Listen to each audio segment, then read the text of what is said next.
et je le sème sur ma planète. Et oui, comme vous le savez, M nous a fait l'honneur de sa présence à Issy-les-Moulineaux. Je dis M comme un emblème, la haine je la jette. Lui, c'est Louis, non pas Louis son père que vous connaissez, mais Louis son grand-père. Je dis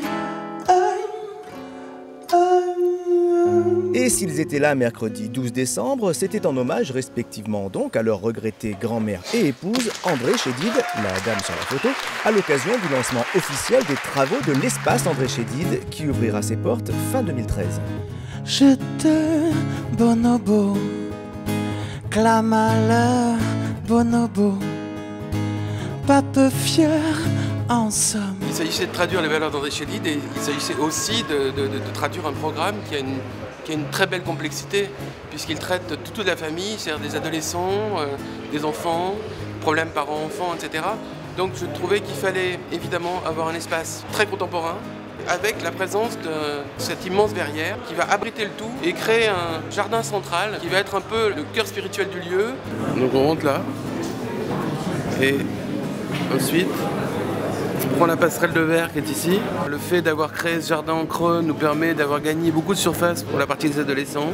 La partie halte garderie avec son grand cadrage sur la ville. Donc les enfants vont sortir et jouer là. Je suis sûr qu'où elle se trouve en ce moment, elle doit être ravie de venir dans cet espace. Elle avait toujours un énorme penchant pour faire des livres d'enfants. Elle a aussi fait de la poésie, de la littérature, elle a écrit plusieurs livres.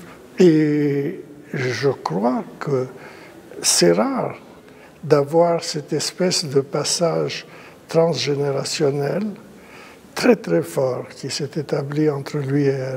J'ai demandé à ma grand-mère de m'écrire une chanson. Donc je m'appelais M et je lui ai demandé d'écrire une chanson sur le thème de la lettre M. Et elle a écrit Je dis M. L'espace André Chédid, dédié aux préoccupations du quotidien des familles icéennes, aura donc vocation à renforcer le lien social et le dialogue entre les générations et les cultures. Ça m'émeut évidemment parce que c'est une façon de...